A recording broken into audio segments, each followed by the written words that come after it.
आप सभी मेरे प्यारे भाइयों और बहनों को नमस्कार। मैं लेकर आई हूँ आपके लिए मोरल स्टोरी कहानी जिज्ञासा नैतिक पंचतंत्र की कहानियाँ। कहानी को शुरू करने से पहले आप नए हैं आए हमारे चैनल पर तो चैनल को दिल सब्सक्राइब करें और bell icon button bell press करें और थम्स अप का चिन्ह लाइक करें, शेयर करें, उंगली से नीचे की ओर इशारा कमेंट करें। धन्यवाद। Folded hand. दूध का दूध और पानी का पानी।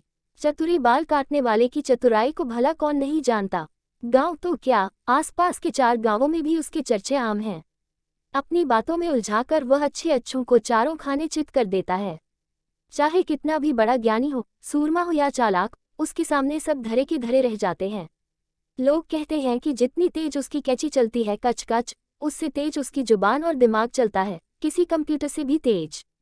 यूं ही एक दिन वह काम में लगा था, तभी चंदन बोला, जानते हो चतुरी, हल्कू ने नई भैंस खरीदी है, मुर्रा भैंस। जब से नई भैंस आई है, उसके तो तेवर ही बदल गए। एक तो दूध में पानी मिलाता है और औने पौने दाम भी बताता है। बड़ी हेकड़ी दिखाता है आजकल। अरे भाई, भैंस भी तो महंगी खरीदी है और फिर ऐसे जानवर की देखरेख भी खूब करनी पड़ती है। सर्दी गर्मी में तो खास तौर पर। उसका खान पान भी आम भैंस से अलग होता है। फिर दूध तो महंगा होगा ही, उसमें भला हल्कू की क्या गलती। सुखिया काका ने अपने अनुभव की बात कह दी। हाँ काका, तुम्हारी बात तो 16 आने सच है, लेकिन दूध शुद्ध दे तब तो रुपए देने में भी कोई बुराई नहीं। लेकिन यह क्या कि पानी मिलाकर बेचो और ऊपर से धौंस भी दिखाओ। बताओ, गलत तो नहीं कह रहा। चंदन ने भी अपनी बात वजनदारी से बढ़ाई। हाँ, फिर तो तुम्हारी बात ठीक है, और उसे तो अब चतुरी ही सबक सिखा सकता है। क्यों भाई चतुरी, क्या बोलते हो? सुखिया काका ने चंदन की बात का समर्थन करते हुए गेंद चतुरी के पाले में डाल दी। अरे काका, यह काम चतुरी के बस का नहीं। हल्कू भी अपनी बातों में माहिर है। यदि चतुरी ने हल्कू को पस्त कर दिया तो 1.25 किलोग्राम कलाकंद रामू हलवाई के यहाँ से लेकर तुरंत खिलाऊंगा। चंदन ने ताव दिखाते हुए कहा। वो तो बस हल्कू को सबक सिखाने के लिए चतुरी को तैयार करना चाहता था। तो बात पक्की, हार गया तो मैं खिला दूंगा। क्या कहते हो चतुरी हो जाए? काका भी बात ही बात में जोश में आ गए। अब तक चतुरी चुपचाप सब सुन रहा था। दोनों ने शर्त चतुरी को चढ़ाने के लिए ही लगाई थी। चतुरी भी कम न था, उसने तुरंत जवाब दिया, चलो देखते हैं काका, शर्त तो आप दोनों ने लगाई है। जीतूं या हारो कलाकंद तो खाऊंगा ही, बस आप लोग बीच में मत बोलना। ठीक है भाई, जैसा तुम कहो। दोनों ने हामी भरी। दोनों उतावले थे चतुरी और हल्कू के बीच होने वाले मुकाबले के लिए। उनको ज्यादा देर इंतजार भी नहीं करना पड़ा। हल्कू दूध बांटकर साइकिल पर दोनों तरफ खाली केन लटकाए चला आ रहा था। चतुरी ने आवाज दी, अरे भाई हल्कू हल्कैया दूध वाले भैया, बड़ी लंबी उम्र है तुम्हारी, अभी तुम्हारी ही चर्चा चल रही थी। बड़े व्यस्त रहते हो आजकल। नई भैंस क्या खरीदी, तुम तो भैंस के ही हो गए। कभी कभार इधर का भी रुख कर लिया करो। पता चला है कि भैंस की खूब मालिश चंपी करते हो, कभी अपना भी ध्यान रखो। देखो तो क्या हुलिया बना रखा है। तुम्हारी मालिश चंपी तो हमें ही करनी पड़ेगी न। क्या बोलते हो? हल्कू अपनी और भैंस की तारीफ सुनकर फूला न समाया। एक तरफ साइकिल खड़ी कर चला आया दुकान के अंदर, सबसे राम राम कर झट से बैठ गया चतुरी की कुर्सी पर और बोला, अरे चतुरी सही कहते हो भाई, इस जानवर ने तो दिन रात बराबर कर दिए हैं मेरे। अब क्या बताऊं, कब सुबह होती कब शाम, पता ही नहीं चलता। कब से सोच रहा था तुम्हारे यहाँ आने का, तुमने आवाज दी तो अपने आप को रोक नहीं पाया। लो चलो, हजामत भी बना दो और चंपी भी कर देना। तुम्हारे हाथों में तो जादू है, हाथ लगते ही तबीयत एकदम मस्त हो जाती है। हल्कू ने भी नहले पे दहला मारते हुए कहा। अब तो जुगलबंदी शुरू हो गई थी।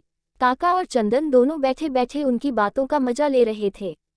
चतुरी ने भी पैतरा बदलते हुए कहा, अरे हल्कू, तुम तो ऐसे ही मेरी तारीफ कर रहे हो, तुम अपनी सुनाओ। सुना है खूब खिलाई पिलाई करनी पड़ती है मुर्रा भैंस की, कितना दूध दे देती है दोनों वक्त मिलाकर? हाँ चतुरी, खिलाना पिलाना तो खूब पड़ता है, लेकिन सब निकाल लेता हूँ। दूध तो दोनों वक्त मिलाकर अभी 30 लीटर दे देती है।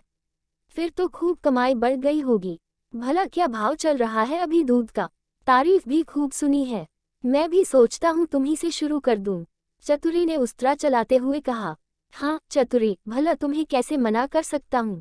दूध का भाव तो 50 रुपये लीटर रखा है, खालिस बेचता हूँ। 5 लीटर तो मुखिया ही ले लेते हैं, 5 लीटर भीमू पहलवान, 10 हलवाई रामू काका, 2 पंडित जी के घर जाता है, बाकी 8 लीटर फुटकर जाता है। किसी को एक तो किसी को आधा लीटर, दूसरी वक्त का भी यही हिसाब है। क्या करूं, सबका ध्यान रखना पड़ता है। बस भगवान की कृपा से चल रही है दाल रोटी। हल्कू बातों ही बातों में क्या बोल बैठा था, यह तो उसे खुद भी पता नहीं था। लेकिन चतुरी यह सब सुन मन ही मन बड़ा खुश हो रहा था। उसने हल्कू के सिर में उंगलियां फिराते हुए कहा, हाँ भाई हल्कू, सब उसी के भरोसे ही तो हैं। चतुरी हजामत बना चुका था। अब उसके हाथ मालिश चंपी के लिए चल रहे थे। 2-4-10 हाथ घुमाकर फिराकर हाथ झाड़कर खड़ा हो गया और बोला, चलो भाई हल्कू, लाओ मेहनताना। अब मैंने भी हजामत और मालिश चंपी के 50 रुपए कर दिए हैं। क्या कहा 50 रुपए? ये कुछ ज्यादा नहीं हो गए? और हजामत भी कैसी बनाई है तुमने आज, अतकचरी सी, कहीं कहीं तो बाल छोड़ दिए हैं, और मूंछ भी छोटी बड़ी मिला दी। आज चंपी भी ठीक ठाक नहीं की और कह रहे हो 50 रुपए? यह तो सरासर बेईमानी है। भला यह भी कोई बात हुई? तुम ही बताओ काका। अब तक बातों में उलझे हल्कू ने जैसे ही अपना चेहरा आईने में देखा तो चौंक गया, और कीमत सुनकर तो भड़क ही गया। अब बारी चतुरी की थी। वह बोला, हल्कू भाई, जब तुम्हारी भैंस दोनों वक्त का मिलाकर 30 लीटर दूध देती है और तुम एक ही वक्त में 30 लीटर बेच लेते हो, क्या यह बेईमानी नहीं है? और इसके बाद भी तुम मुझे भी दूध देने को तैयार हो। सीधा मतलब है आधा दूध रहता है, आधा पानी। जब तुम यह कर सकते हो तो भला मैं क्यों नहीं? बस तुम्हारी बेईमानी लोग समझकर भी कुछ नहीं कह पाते और मेरी तुम्हें दिखाई दे गई। फर्क बस इतना ही है, तुम बातों ही बातों में अपनी ही पोल खोल बैठे। अब तो हल्कू का चेहरा देखने लायक था। उसे अपनी गलती माननी पड़ी और ये भी कहना पड़ा कि अब से दूध में पानी नहीं मिलाएगा और कीमत भी सही रखेगा। उसकी अपने ही हाथों अच्छी फजीहत हो चुकी थी। चतुरी ने उसकी फिर से सही हजामत बनाई और चंपी भी की। वो पैसे देकर चुपचाप अपनी साइकिल उठाकर जाने लगा तो चंदन और सुखिया काका एक साथ बोले, अरे हल्कू, शर्त का कलाकंद तो खाता जा, तेरी ही भैंस के दूध से बना है। लेकिन हल्कू कब रुकने वाला था? वो तो साइकिल उठा सरपट भागा और काका बोले, चतुरी मान गए तुम्हारी चतुराई। क्या चारों खाने चित कर दिया तुमने हल्कू को? इसे कहते हैं दूध का दूध और पानी का पानी करना। चतुरी तो बस धीरे से मुस्कुरा भर दिया।